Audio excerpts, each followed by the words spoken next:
Quais os perigos de se envolver com o mundanismo? Quais os perigos de se misturar e compartilhar com coisas do mundo? É por isso que essa lição vem nos trazer uma lição maravilhosa, uma história maravilhosa sobre o povo de Israel, que ao retornar da Babilônia para a sua pátria, fizeram um censo e fizeram critérios para quem pudesse retornar e para que no meio desse povo do retorno não viessem estrangeiros que pudessem contaminar a sua próxima geração. É por isso que essa lição vem nos trazer esse título maravilhoso, vem nos trazer essa história maravilhosa. E eu quero convidar você, meu querido irmão, a participar comigo da lição de número 7. O povo de Deus deve separar-se do mal, tá bom? Que Deus em Cristo te abençoe. Pegue caneta, pegue papel, fique comigo nesta manhã de domingo maravilhosa. Eu tenho certeza que Deus tem uma palavra de poder. Vamos aprender lições maravilhosas e vamos aprender que não devemos nos misturar com o mundo. Vamos acompanhar essa lição de Israel, a lição de número 7. Você é meu convidado, eu tenho certeza que Deus tem grandes bênçãos para você nesta manhã, em nome de Jesus.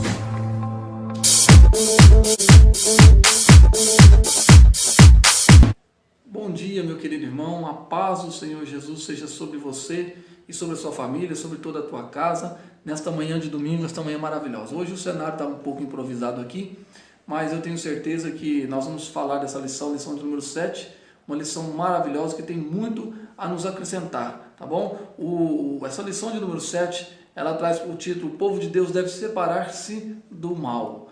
E é importante nós estudarmos essa lição, porque nós vamos aprender com Israel como eles selecionaram o seu povo para que, ao retorno da Babilônia, não se contaminasse com coisas estrangeiras e muito menos com outros deuses pagãos, pecados que eles já haviam cometido lá no passado e que foi motivo da sua queda diante dos assírios da Babilônia. Mas nessa lição eu quero te chamar a atenção para o nosso texto áureo, que está registrado em 2 de Coríntios capítulo 6, verso 17, que o apóstolo Paulo escrevendo, ele diz assim: pelo que saí do meio deles e apartais, pelo que sai do meio deles e apartai-vos, diz o Senhor, e não toqueis nada imundo, eu vos receberei. Então esse textuário de 2 Coríntios 2,16, o apóstolo Paulo trazendo essa mensagem maravilhosa para nós, e eu tenho certeza que o Senhor vai nos dar lições maravilhosas aqui, daquilo que nós podemos fazer, aquilo que é lícito e aquilo que não é lícito fazer nos dias de hoje. A nossa verdade prática traz uma mensagem muito séria para os nossos dias. O mundanismo na igreja corrompe os bons costumes e extingue a santidade. O mundanismo na igreja corrompe os bons costumes e extingue a santidade. Elementos que são necessários para uma vida cotidiana, uma vida cristã. A nossa leitura bíblica em classe, meu querido, está registrada no livro de Esdras, capítulo 2, versículos 59 a 62, capítulo 4, verso 2 e 3 e o capítulo 6, verso 2 e 4. Eu vou ler um pedacinho para você, para que você possa acompanhar essa leitura em nome de Jesus. Esdras capítulo 2, versículo 59 ao 62, vai dizer o seguinte: também estes subiram de Tel-Mela e Tel-Arsá, Querube, Ada e Imer, porém não puderam mostrar a casa de seus pais e sua linhagem, se de Israel eram. Os filhos de Delaías, os filhos de Tobias, os filhos de Necoda, 652 subiram. E dos filhos dos sacerdotes, os filhos de Abaías, os filhos de Cós, os filhos de Barzilai, que tomou mulher dos filhos de Barzilai, o Gileadita, e que foi chamado do seu nome.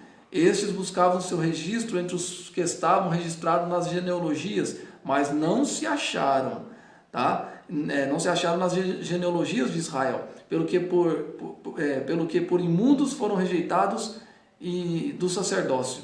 Chegaram-se a Zorobabel e aos chefes dos pais e disseram-lhes: deixai-vos edificar convosco, porque como vós buscaremos a vosso Deus, como também já lhes sacrificamos desde os dias de Assar-Adom, rei da Síria, que nos mandou vir para aqui. Porém Zorobabel e Jesua e os outros chefes dos pais de Israel lhes disseram: não convém que vós nos edifiquemos a casa do Senhor, não convém que vós e nós edifiquemos a casa do nosso Deus, mas nós sós a edificaremos ao Senhor, Deus de Israel, como nos ordenou ao rei Ciro, rei da Pérsia. E em Arquimeta, no palácio que está na província de Média, se achou um rolo e nele estava escrito um memorial que dizia assim: No ano primeiro do rei Ciro, o rei Ciro deu esta ordem com respeito à casa de Deus em Jerusalém. Essa casa se edificará para o lugar em que se ofereçam sacrifícios, e os seus fundamentos serão firmes, a sua altura de 60 côvados e a sua largura de 60 côvados, com 3 carreiras de grandes pedras e uma carreira de madeira nova. E a despesa se fará da casa do rei. Dirás e uma carreira de madeira nova, e a despesa se fará da casa do rei. Então essa leitura ela traz algumas informações, ela traz bastantes nomes diferentes para o nosso dia a dia, mas é importante, irmão, você notar que esse pessoal da casa de Barzilai aqui não se achou no registro da genealogia israelita e por isso não puderam ser direcionados ao sacerdócio. Eles alegavam, essa família alegava ser parte do sacerdócio, mas quando puxou o registro não se encontrou e aí não puderam assumir o seu papel no sacerdócio. Depois a história vai recontando aí, dizendo que Ciro ordenou a casa de Israel fosse construída pelo financiamento da casa do rei. E Zorobabel também recebe uma proposta aqui nesse texto, de que outras pessoas estrangeiras queriam construir a casa de Deus junto com eles, e eles assim, não, dessa vez não, no passado nós fizemos isso e deu errado, agora dessa vez não, nós vamos edificar sozinhos. Então, irmãos, isso mostra que com o mundo nós não podemos fazer parceria, não existe parceria entre o cristianismo e o mundanismo. Um anda totalmente, nem paralelo eles andam totalmente em caminhos opostos. O cristianismo vai numa mão, o mundanismo vai na outra, eles não andam paralelo, tá? Então essa lição vai nos trazer essa mensagem maravilhosa. A introdução diz assim: nesta lição iremos estudar os preparativos que os judeus fizeram para pôr os alicerces da nova forma de vida e que eles iniciaram em Jerusalém depois dos anos do cativeiro em Babilônia. Ali eles viveram espalhados pelo vasto território daquele reino da Babilônia e agora iriam viver uma vida comunitária conforme os ritos da lei. Então essa história vai nos mostrar como o povo judeu se preparou para retornar à casa do Senhor, a sua terra natal, o seu patriotismo, né? Um povo que viveu espalhado agora vão se juntar em comunidade. E é claro, irmãos, que vai vir o mundanismo querendo entrar, tantas coisas querendo entrar, idolatria de novo querendo entrar, e o povo precisa cercar disso, o povo precisa ter a certeza de que isso não vai contaminar novamente e que eles não vão pagar o preço por um cativeiro. Então, o nosso primeiro tópico, meu querido irmão, ele traz o título dizendo: somente os judeus retornariam à casa de Judá. Somente os judeus poderiam retornar à casa de Judá.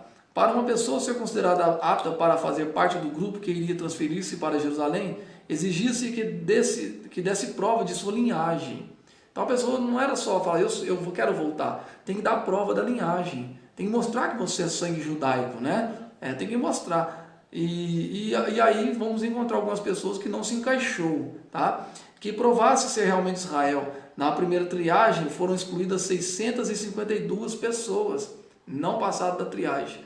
Faz a triagem, não está na linha, não tem registro, não tem como comprovar o registro que eles são cidadãos israelitas. E aí 652 pessoas ficaram de fora e não puderam entrar para o território israelita. Os judeus mestiços, tá? E aí vão dizendo aqui, ó, até alguns filhos dos sacerdotes cujos nomes não foram achados no registro das genealogias foram rejeitados como imundos. Tá? Nós vemos agora há pouco, Êxodo capítulo 2, verso 59. Os filhos de Barzilai foram considerados imundos, porque não tem eles no registro do sacerdócio de Israel. Então estão fora. Tá? Os judeus mestiços, nascidos de casamentos mistos, durante o cativeiro em Babilônia, não fariam parte do grupo. Ou seja, quem nasceu na Babilônia, que é misto, o pai é israelita, a mãe é babilônia. Ou a mãe é israelita, o pai é babilônico. E a criança nasce mista, também não volta para Israel, não pode entrar. Durante o cativeiro que eles nasceram, né? Eles não retornariam, não fariam parte do grupo que retornaria. Somente aqueles que comprovassem a sua ascendência puramente judaica fariam parte daquele grupo. Deus não aceita mistura do seu povo com o povo do mundo. Não pode haver comunhão da luz com as trevas. Meu querido, essa lição, esse censo, essa triagem de Israel, ela vem nos trazendo uma lição maravilhosa, mostrando como será o arrebatamento da igreja e também como será, né, além do arrebatamento da igreja, como Deus olha, né, as pessoas vindo para a igreja. Então, meus queridos, nós não podemos aceitar o mundanismo dentro da igreja, nós não podemos misturar com o mundo. Não podemos pegar um ritmo musical mundano e aplicar dentro da igreja, né? Fazer uma paródia, só trocar a letra e deixar a melodia. Irmãos, e aí quando a pessoa canta, ela vai lembrar daquela música antiga do mundo, né? Então nós não podemos misturar isso, irmão. A tecnologia mundana, tudo que se envolve, tudo que se fala do sistema corruptível do mundo, não pode ser aplicado dentro da igreja. Deus não aceita isso, tá, meu querido?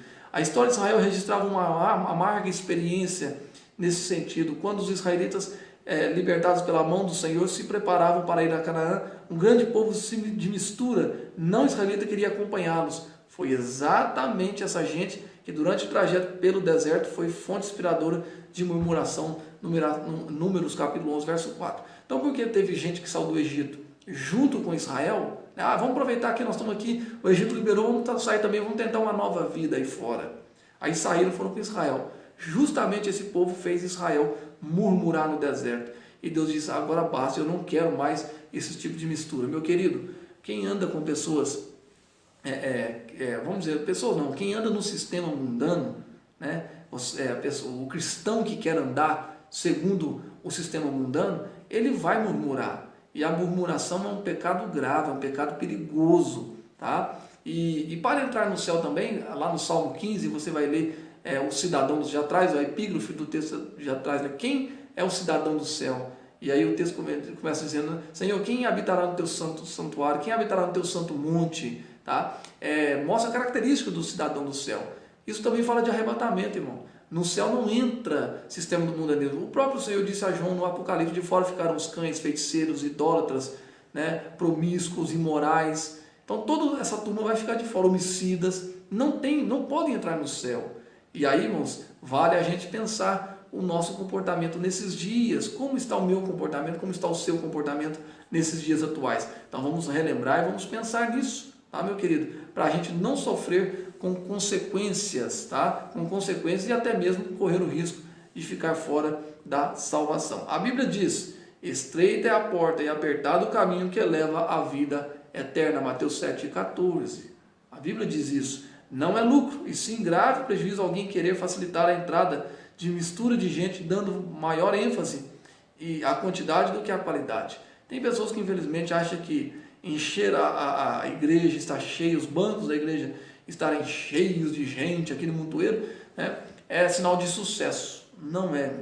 O verdadeiro sucesso no Evangelho é quando você vê alguém aceitar Jesus e você leva aquela pessoa na palavra, e ela vai ser liberta, e depois a palavra vai libertando, e aí você vai conduzi-la ao batismo nas águas, ela vai sair das águas, uma nova criatura, ela vai seguir o seu caminho, firme e forte na presença do Senhor. Isso é qualidade de cristianismo, isso é qualidade do Evangelho. O Evangelho quer isso, tá? Nós pregamos o Evangelho para conquistar isso, essa qualidade, e não quantidade, tá? Infelizmente já são muitos que pensam assim, e para que possam encher as suas igrejas, até facilitam o sistema no mundo, facilitam, né, a entrada do sistema mundano dentro das suas próprias igrejas. Isso é um erro, irmão, isso é um pecado, isso é um erro gravíssimo, porque quando eles se sentirem influenciados e tentar arrancar essa raiz do mundo dentro da sua igreja, pode ser tarde demais, ou pode ser que eles percam toda a sua obra, da sua igreja, enfim, todo o seu trabalho vai ser feito em vão.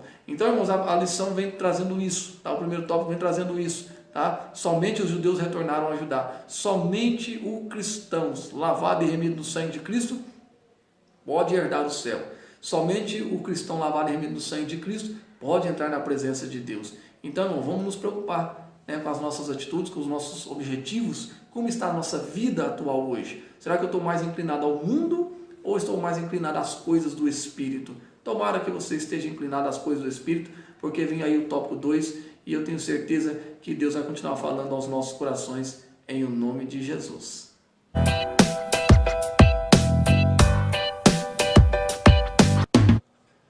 Bom, meu querido irmão, chegamos ao nosso tópico de número 2. Lembrando que nós vimos aí no tópico 1 que os judeus não aceitaram a mistura de outros povos, fizeram dois critérios pelo menos, né? O primeiro critério da genealogia, se não se achasse o seu nome na genealogia, então você não poderia retornar, você significava que você era misto, não era judeu legítimo, então não poderia retornar com o povo de Israel. E o segundo critério era para mostrar que Deus estava sempre com eles na história, cuidando, né? O Deus dos ancestrais, o Deus de Abraão, Isaac e Jacó, sempre esteve com eles e por isso estava financiando também o seu retorno. Bom, vamos ver no tópico 2, os judeus não aceitaram a ajuda do samaritano. Vários episódios que nós encontramos nos textos de Êxodo e Neemias, principalmente no texto de Neemias, nós vamos encontrar samaritanos tentando ajudar. Mas quem de fato é esse povo samaritano que os judeus represavam, que os judeus não aceitavam a sua ajuda? Vamos entender isso. Os samaritanos eram uma mistura de gente, na sua maioria, da origem pagã. Este povo veio, apareceu depois do ano 721, 722, 721 a.C., lá naquele episódio, quando a Síria, na mão de Sargão II, de Salmaneser V, Tiglat-Pileser, aquela grande história, principalmente Sargão II, invade Israel do norte, Israel, a Samaria, e tira o povo de Israel dali e leva para a Síria e traz gente da Síria para habitar em Israel.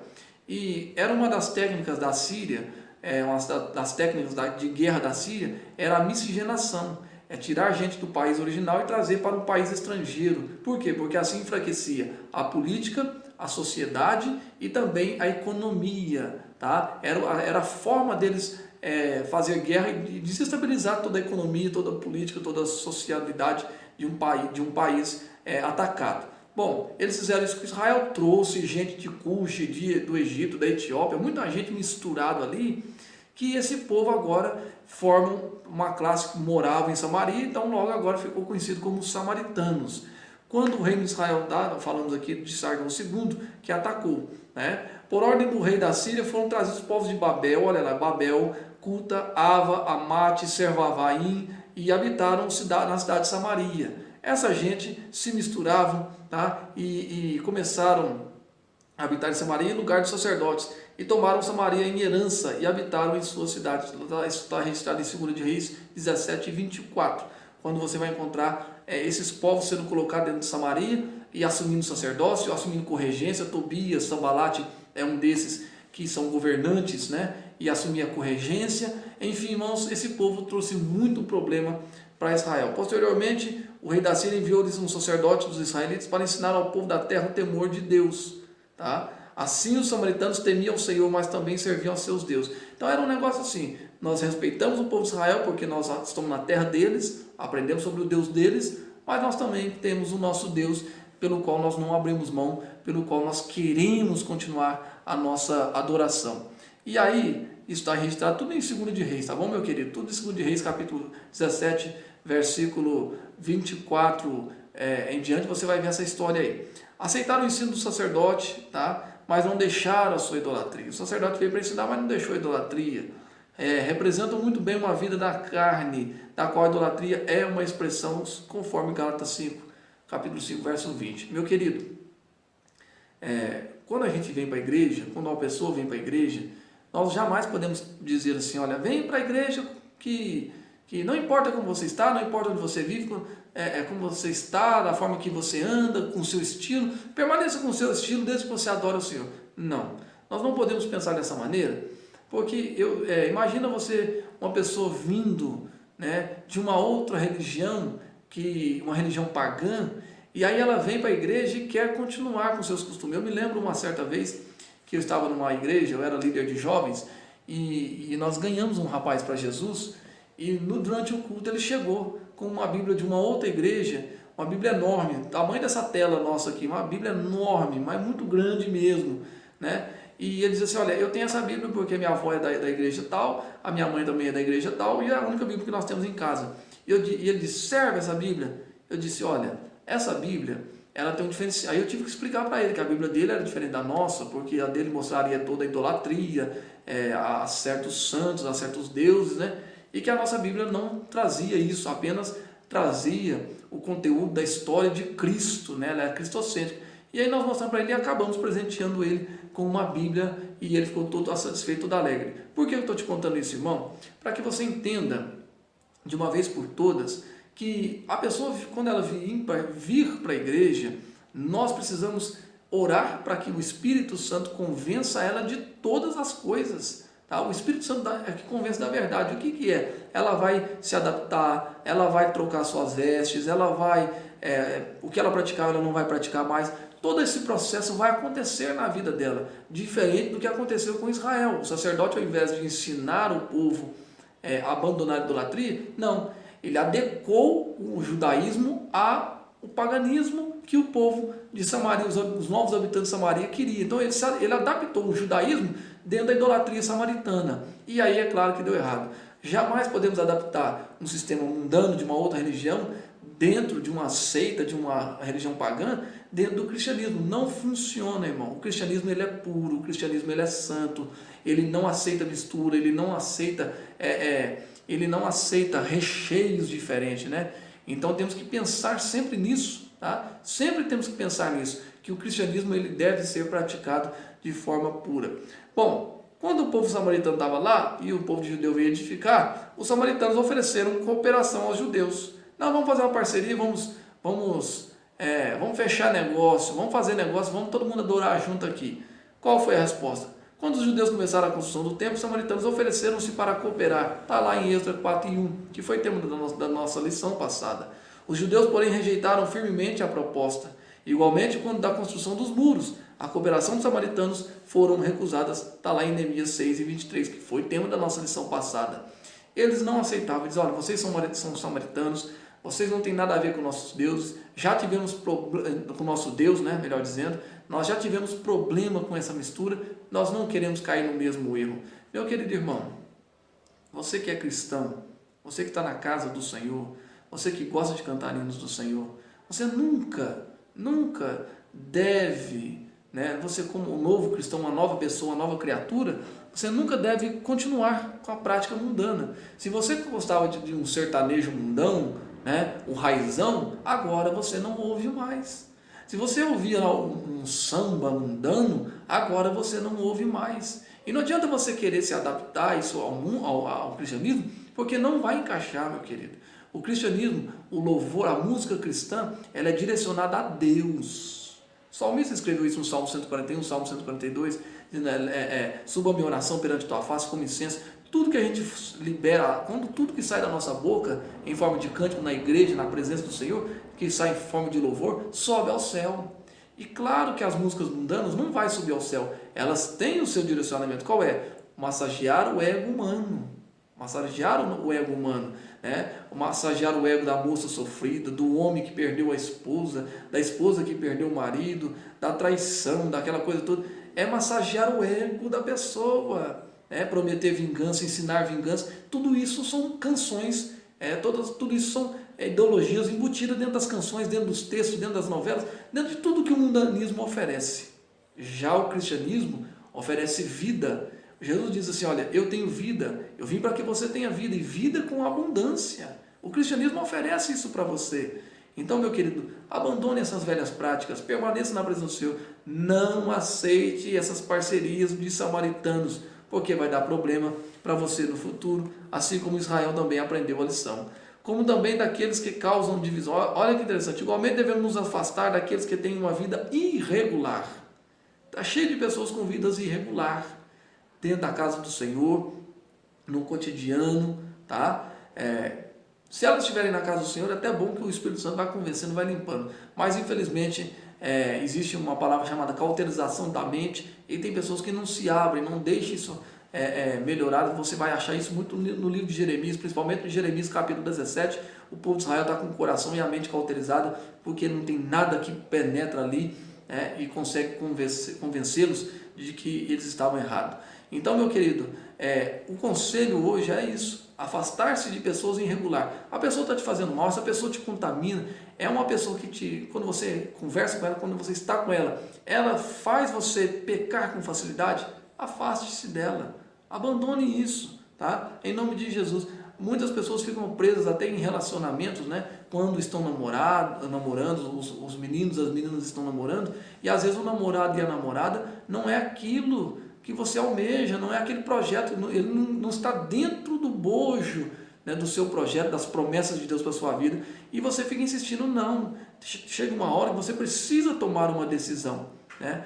Tirar essas pessoas irregulares. No trabalho, a mesma forma, pessoas que chamam você e colocam você em rodinha para conversar e contar piadas, né? Vem cá para você ver um filme, vem cá para você ver essa imagem, né? No celular. Pessoas irregulares. Foge disso. A Bíblia diz: o avisado vê o mal e foge, tá, meu querido?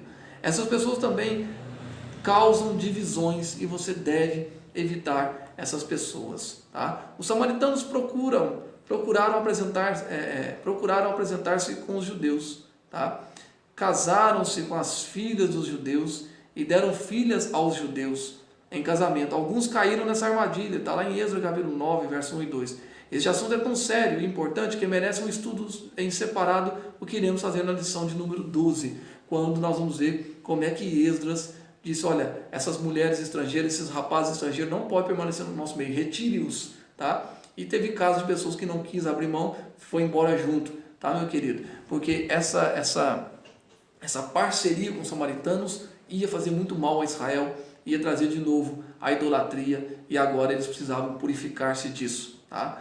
Os samaritanos tornaram-se inimigos dos judeus. Por causa de todo esse episódio, todo esse acontecido, é claro que os samaritanos não iam engolir isso, tá? E aí acabaram se tornando inimigos dos judeus.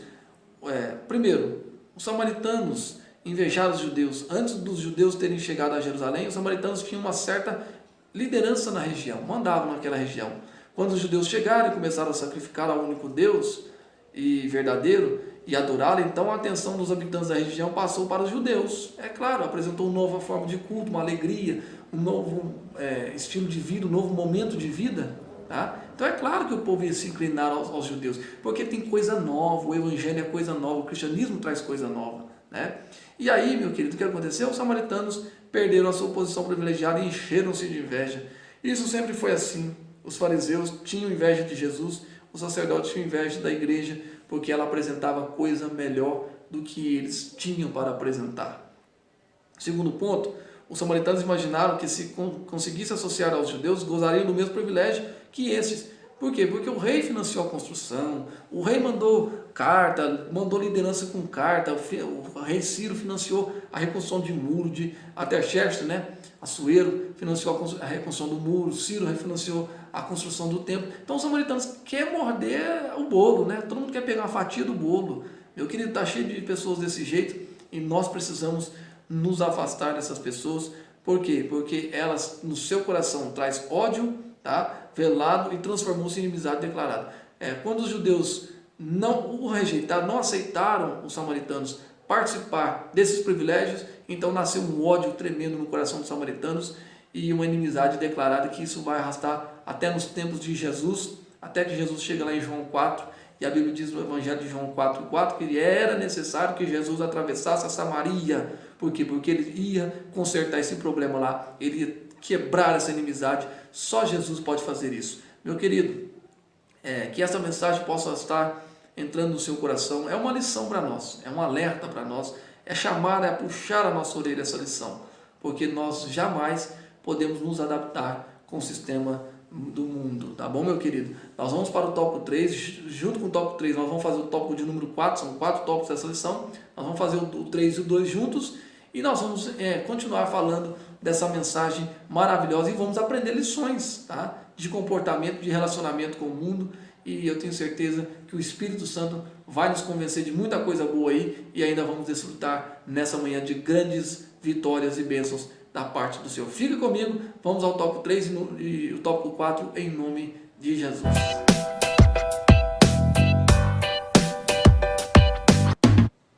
Meu querido irmão, vamos ao tópico 3 e ao tópico de número 4. Lembrando que no tópico de número 1 nós vimos que os judeus fizeram um censo para separar quem não era judeu e quem era estrangeiro não pôde retornar. No segundo tópico nós vimos que os samaritanos tentou ajudar, os judeus negaram de todas as formas essa ajuda, e o que causou muito ódio e inimizade, nada de diferente do mundanismo de hoje. No tópico 3 nós vamos ver que Deus exige santidade do seu povo. Então o tópico 3 aqui, o autor vai nos lembrar de alguns momentos da história onde Deus apareceu para alguns personagens e que Deus exigiu deles santidade. Então é interessante nós começarmos esse tópico de número 3 trazendo essa mensagem para você da seguinte forma: para que Deus se manifeste, para que Deus receba a minha adoração, a tua adoração, para que Deus se manifeste em nosso meio, é necessário purificação, santificação, sem a qual ninguém vê o Senhor. Então, meu querido, Deus na história sempre vai nos trazer momentos, nós vamos falar de alguns personagens aqui, que recebeu a presença de Deus e por isso tiveram que se santificar antes de receber a presença de Deus. Então, primeiro nós vamos falar, retornando do cativeiro, Israel separou-se do mal, tá? Por isso a bênção de Deus os acompanhou e eles conseguiram concluir a construção do templo e reconheceram que Deus fizera esta obra lá em Neemias 6:16. Por que a Bíblia diz que eles reconheceram? Porque verdadeiramente eles se purificaram. Quando o rei manda eles retornarem, foi aquele alvoroço, foi aquela alegria, mas eles se prepararam para aquele retorno, tá? Eles se prepararam para retornar, eles se prepararam para estar em Jerusalém. Por quê? Porque é uma terra santa, é uma terra pura, é uma terra escolhida por Deus. Ezequiel capítulo 5, verso 5, diz que Jerusalém é o centro da terra. Então, meu querido, é uma terra preparada por Deus, mana leite e mel, lá a coisa funciona, lá brota, tá? A bênção do Senhor flui em Jerusalém. Ore por Jerusalém, já dizia vários salmistas no final do seu salmo, ore por Jerusalém. Jerusalém é uma terra muitíssimo abençoada, então não pode pisar numa terra dessa de qualquer jeito, precisa se purificar. Isso aconteceu com Israel. Há um outro episódio que Josué preparou-se para passar, quando Josué preparou para passar o Jordão, a Bíblia diz que o Senhor deu uma ordem para ele e ele transmitiu ao seu povo. Está lá em Josué capítulo 3, verso 5. Ele diz o seguinte: santificai-vos, porque amanhã fará o Senhor maravilhas no meio de vós. Então, se hoje, meu querido, nós queremos ver resultados na pregação do Evangelho, temos que santificar, porque o Senhor fará proezas no nosso meio. Toda vez que você prega o Evangelho e almeja ver resultados nisso, toda vez que um pastor está em cima de um púlpito, um pregador está em cima de um púlpito, um irmão, não importa quem seja, que ele esteja em cima do púlpito, almejando, objetivando sucesso na pregação. Qual é o sucesso da pregação? A conversão de almas, né? O milagre, as curas da parte de Deus. Então, tem que partir de mim a santificação. Por quê? Porque eu preciso estar preparado, porque o território que eu piso é terra santa, e para que o Senhor possa se manifestar, é necessário o processo da santificação. Antes de iniciar a conquista de Canaã, Josué recebeu a visita de um anjo. Josué então lhe perguntou: que diz meu senhor ao seu servo? Tá? Josué viu um anjo e falou: o que o senhor tem para me dizer? E logo veio a resposta: descalça os sapatos de teus pés, porque o lugar em que estás é santo. Não era só o território, é porque ele estava recebendo a presença de Deus. E Jerusalém, eu disse aqui agora há pouco, é um território abençoado. Na casa do Senhor, a Jerusalém hoje, para nós, é a casa de Deus, irmão. Então, toda vez que você, não é que você vai chegar na igreja, tirar o sapato e entrar descalço, não é isso que eu estou dizendo. Eu estou dizendo que você precisa preparar em santidade para entrar na casa do Senhor. Não adianta eu chegar na casa de Deus desesperado, aquele negócio, aquele afoito e querer pregar. Não, eu preciso de preparar. Se eu vou pregar à noite, se é me dada a oportunidade para pregar à noite, pregadores, se é te dada a oportunidade para pregar à noite, prepare-se uma semana antes. Se é te dada a oportunidade para cantar, prepare-se, ensaie em casa, prepare-se para cantar.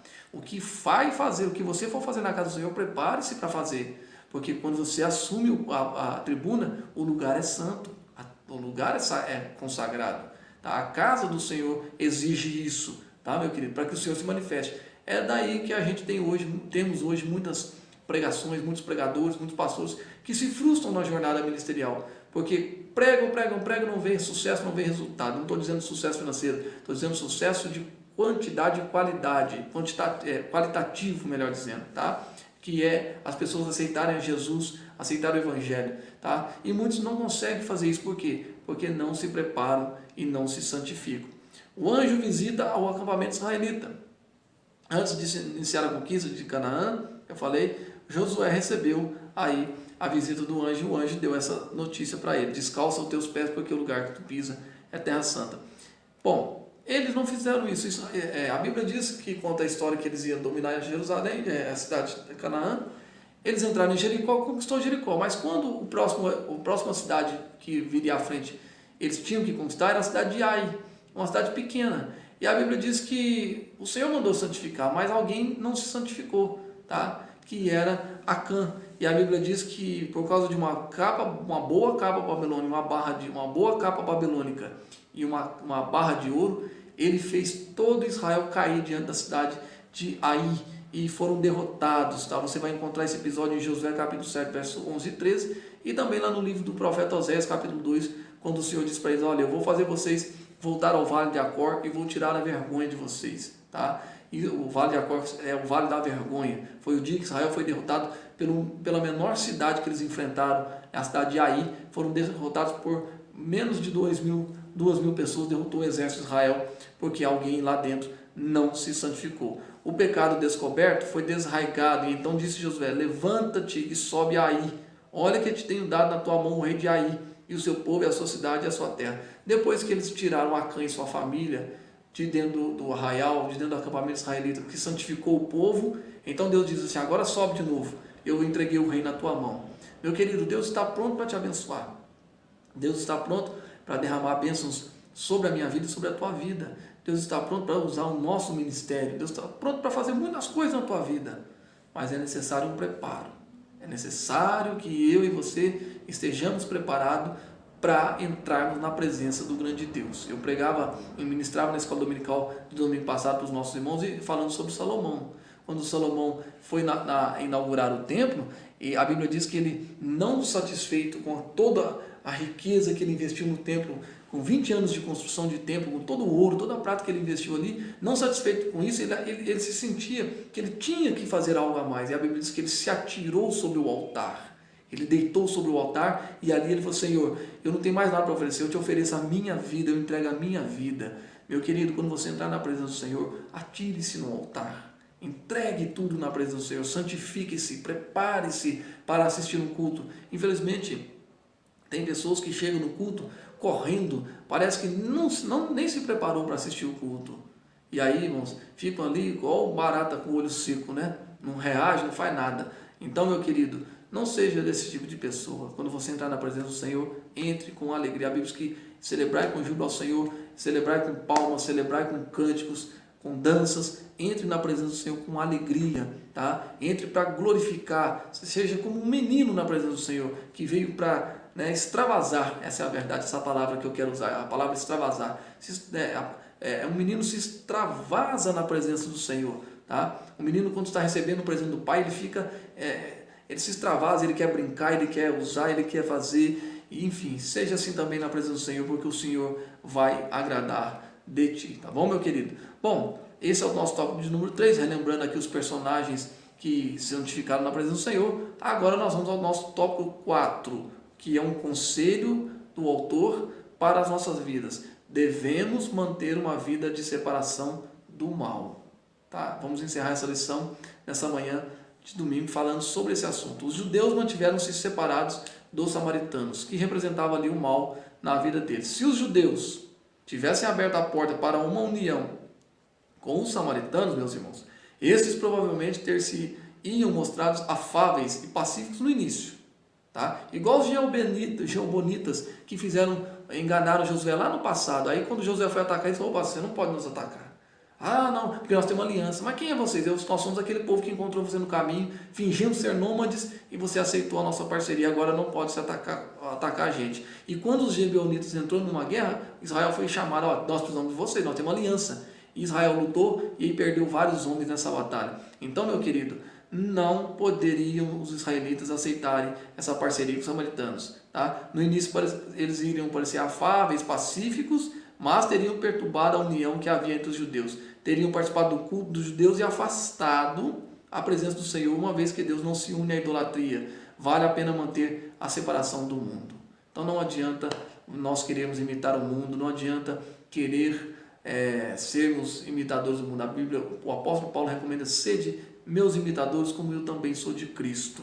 Tá? Nós temos que imitar a Cristo, não ao mundo.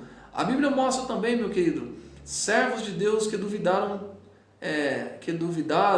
se valia a pena manter a linha de separação do mal. Nós vamos ver aí, o salmista Asaf escreveu no Salmo 73, dizendo o seguinte: na verdade, que em vão tenho purificado meu coração e lavado as minhas mãos na inocência. Asaf chora no Salmo 73, verso 13, ele chora porque ele estava com tanta luta que ele estava duvidando já sobre a santidade. Será que eu devo purificar? Será que eu devo permanecer na igreja mesmo? Eu fui para a igreja, parece que a luta aumentou, Será que eu devo permanecer? Permaneça sim. O Espírito Santo te ajude. A Bíblia diz que nós temos que carregar essa cruz, tá? E essas dificuldades, elas virão, são da vida, tá? E muitas vezes são provações para que nós possamos amadurecer no Evangelho. Asaf ficou profundamente perturbado, mas Deus ajudou a encontrar a resposta. Quando ele diz assim: até que entrei no santuário de Deus, então entendi o fim deles, tá? Ele viu o ímpio prosperando e achou que Deus não estava assistindo ele porque ele não era próspero. Irmão, carro novo, casa nova, dinheiro no banco não é sinal de prosperidade, é sinal de riqueza. Pode ser ilícita, pode ser corruptiva, enfim, alguma coisa essa pessoa fez, né? Pode ser do seu trabalho honesto também, pode ser, mas isso não é indicadores de salvação, tá? Riqueza, carro, conta bancária recheada não é indicador de salvação. Indicador de salvação é a presença de Deus, é Jesus no teu coração, lavado e remido no sangue de Cristo, ter o Espírito Santo como teu guia. Isso é indicador de salvação, tá bom, meu querido? Fique esperto aí. O salmista ficou tranquilo, diz assim: todavia estou de contínuo contigo, tu me seguraste pela minha mão direita, guia-me aos teus conselhos e depois me receberás com glória. Asaf entendeu que valia a pena servir ao Senhor. Tá? Depois de todo episódio de sofrimento, ele viu que valia a pena servir ao Senhor. O salmista escreveu isso no Salmo 80. Ele entrou na casa do Senhor angustiado, de repente ele olhou para o telhado e viu o pardal, a andorinha fazendo ninho ali, e ele disse assim: olha que interessante, bom é estar na tua presença, nos teus atos, Senhor. Até o pardal e a andorinha encontrou um ninho para si, né? E eu agora encontrei os teus altares, Deus meu e Rei meu. Olha que coisa maravilhosa. Outro personagem que duvidou foi Malaquias. Respondeu aos que diziam ser inútil servir ao Senhor. Malaquias, o povo estava duvidando e Malaquias vai trazer a resposta. Está dizendo: olha, será que convém mesmo servir a Deus? Aí Malaquias trouxe uma resposta, dizendo: há um memorial escrito diante dele para que os que temem ao Senhor e para os que se lembram do seu nome. E eles serão meus, diz o Senhor dos Exércitos. Naquele dia que farei, serão para mim particular tesouro. Poupá-lo-eis como um homem poupa a seu filho que o serve. Vale a pena servir ao Senhor. Alguém diz assim: Malaquias, será que vale a pena servir ao Senhor? Ele diz que vale, porque o Senhor tem um memorial diante de ti e seu nome está escrito lá e ele vai te guardar no dia da angústia. Bom, devemos viver, irmão, conforme a vontade do Senhor, tá? Mediante toda essa lição aqui, é importante a gente saber que devemos viver mediante a vontade do nosso Deus. A Bíblia diz que esta é a vontade de Deus, a vossa santificação. 1 de Tessalonicenses 4, verso 3. É da vontade de Deus a vossa santificação. Então vamos viver conforme o Senhor quer que a gente viva, tá? Se vivermos conforme o Senhor quer que a gente viva, a Bíblia diz que as bênçãos acompanham os que vivem conforme a vontade de Deus. Tem um texto em Provérbios 22 que fala assim: a bênção do Senhor nos enriquece e não traz angústia, tá, meu querido? Então, quando nós estamos diante do Senhor, nós não sentiremos angústia de forma nenhuma. Deus garante aos que assim vivem plena vitória contra os ataques do diabo. O crescimento espiritual deles está garantido, conforme Colossenses capítulo 1, verso 6 e também o verso 10. O Espírito Santo tem plena liberdade para atuar em suas vidas e eles tornam-se preparados para ser usados por Deus em sua obra, conforme Paulo escreveu a Timóteo na sua segunda carta, no capítulo 2, verso 19 e 21. Tá? E acima de tudo, aqueles que vivem segundo a vontade de Deus estão preparados para o arrebatamento. Aleluia! Vale a pena viver a vontade de Deus. Meu querido, viva a vontade de Deus, viva aquilo que Deus preparou para a sua vida, viva aquilo que Deus tem manifestado para você através das suas promessas. Não se misture com o mundo, separe-se do mal, não se misture com o mal. Tenha uma vida santa, uma vida purificada, prepare-se para cultuar o Senhor.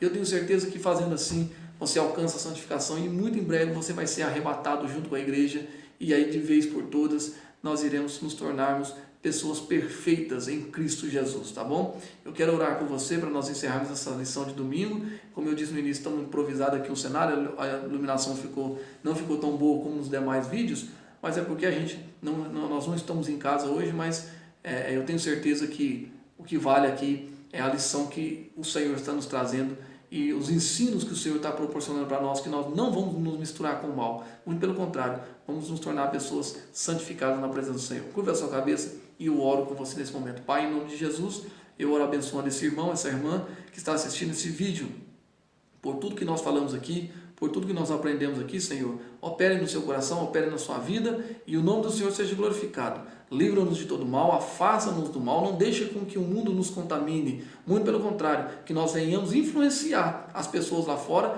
e trazê-las ao Evangelho, para que elas se convertam e sejam libertas pelo Teu nome. Pai, abençoe o domingo desse irmão, dessa irmã, e que hoje à noite, no culto diante do Senhor, possamos nos lançarmos como oferta diante de Ti. Não temos nada, Senhor, para oferecer a não ser a nossa vida por tudo, porque nada pagaria, não tem moeda que pagaria o que o Senhor fez por nós. Então nós lançamos a nossa vida diante do Senhor. Receba o nosso louvor, receba a nossa adoração e nós com certeza continuaremos aqui glorificando e exaltando o nome do Senhor hoje e para todo sempre em nome de Jesus. Meu querido, que Deus te abençoe. Tá? Fique conosco, semana que vem tem uma outra lição, a lição de número 8, nós vamos falar as causas da desunião devem ser eliminadas, mas até lá, vai orando, glorificando ao Senhor, e lembre-se que hoje à noite tem um culto de adoração, você precisa se lançar ao altar, prepare-se, porque o Senhor fará maravilhas no meio de vós, tá bom? Que o grande amor de Deus, a graça de nosso Senhor e Salvador Jesus Cristo, e a eterna comunhão do Espírito Santo, seja sobre a tua vida hoje e para todos sempre, em nome de Jesus, e até breve, em nome do Senhor.